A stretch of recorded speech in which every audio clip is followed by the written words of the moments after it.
Chapter 21. Niles went home sick. He was out for the rest of the week. Miles didn't know what happened. Niles wouldn't answer the phone. He wouldn't come to the door. Niles isn't feeling well, was all Niles' mom said when Niles biked to his house on Saturday. Niles' mom was not too friendly. On Saturday, Miles tried again and got the same answer. On Monday, Niles still didn't come to school. During lunch, Miles sat alone on a bench and watched the other kids. There was nobody he wanted to eat with. He was so worried. He didn't even want to eat. What had happened to his best friend? Had Niles snapped? Would he leave school forever?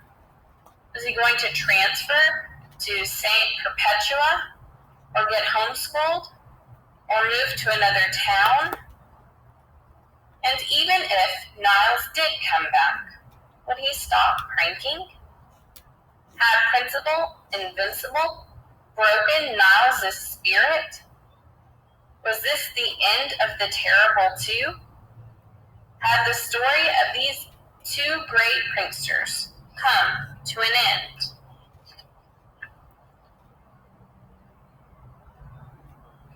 No way, of course not. There was still 38 pages left in this book. After school, Miles found a rubber chicken in his locker. Niles smiled.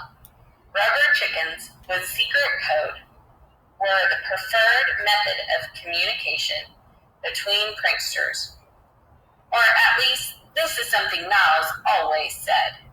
He had arrived in Niles' room at 3:42 p.m. Niles was standing by the window. "What are you wearing?" Miles asked. "A toga," said Niles. "I made it from a bed sheet." "Why?"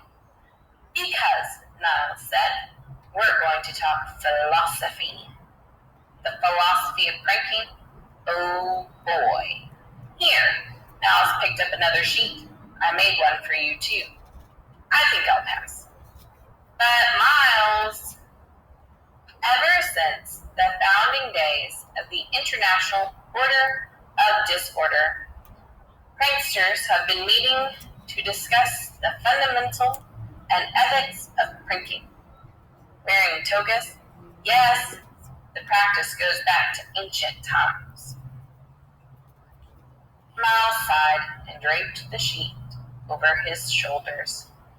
"Yours might feel a little funny," Niles said. "It's the fitted sheet."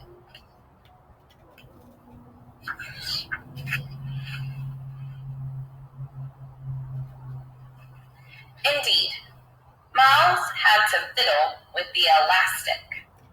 "Okay," he said. "Right. Now, here are your laurel leaves." "Is that parsley?" Miles donned the parsley. "You look great," said Niles. "Now let's have a dialogue." "Isn't that what we've been doing?" "Sure," said Niles.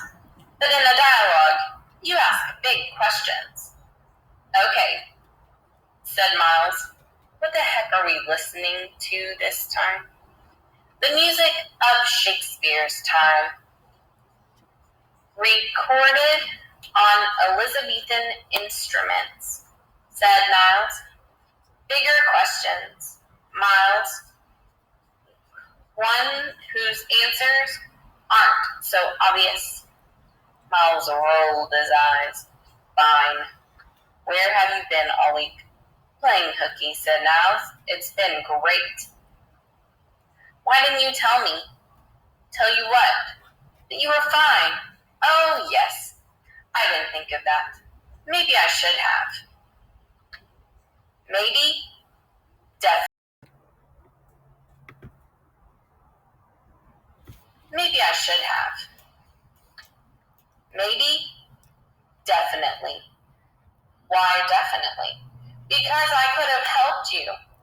How?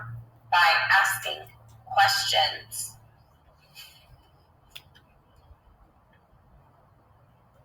Questions like, what the heck are we listening to? No, big questions. Miles, said Niles, I needed time alone. Why, said Miles. Because something has been bothering me. But I'm your friend, said Miles. I could have helped you. Sometimes I need to get away from everybody, said Niles, so I can walk around inside my brain. Besides, you already did help me. The thing that's been bothering me is a question you already asked me. A big question. What question? I'll get to that later. Now it's my turn to ask questions. Miles, why did our April Fool's Day prank fail? Because you threw up? No, it failed before that. It failed because Stuart opened the window. But why did he open the window? Because Miss Knox told him to. And why did she tell him to? Because the school smelled disgusting? So didn't we succeed? Wasn't that our goal? To make the school smell disgusting? No, said Miles. Our goal was to make everybody go nuts.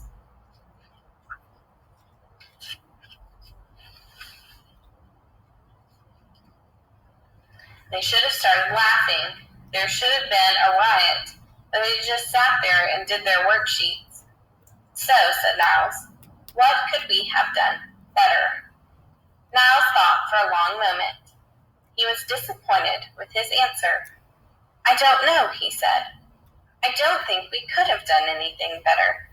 I agree, said Niles. It was perfect. So why did it fail? Miles asked. It wasn't the smell that made me throw up. It was what Holly said. Did you hear her? She said, people don't prank at this school anymore. Miles nodded, and there was a prank under everyone's noses, literally.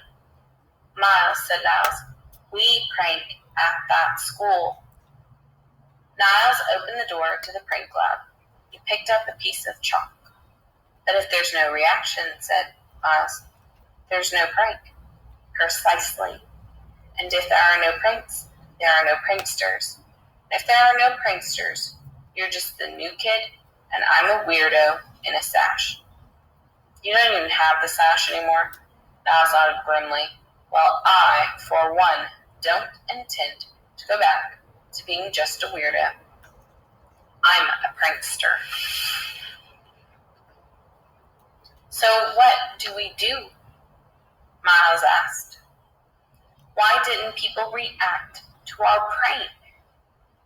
Because Old Man Barkin convinced them pranks don't happen. And why is Old Man Barkin our principal? Because Original Barkin got fired. And why did he get fired? The terrible two looked at each other. Because of our prank, said Miles. Yes, said Niles. Principal Barkin got fired because of our prank. You said we couldn't have known Old Man Barkin was a skunk, said Miles. We couldn't have known he'd use our pranks to fire his own son. You said it wasn't our fault. Yeah, said Niles, but I was wrong. It was our fault. We couldn't have known all that, but we know all that now. Miles, last November, when we heard Old Man Barkin yell at Principal Barkin on speakerphone, you asked me a question, a very big question. I didn't want to think about it then, and I don't really want to think about it now, but I have been. You asked, should we feel bad for Principal Barkin? And the answer is, I feel terrible.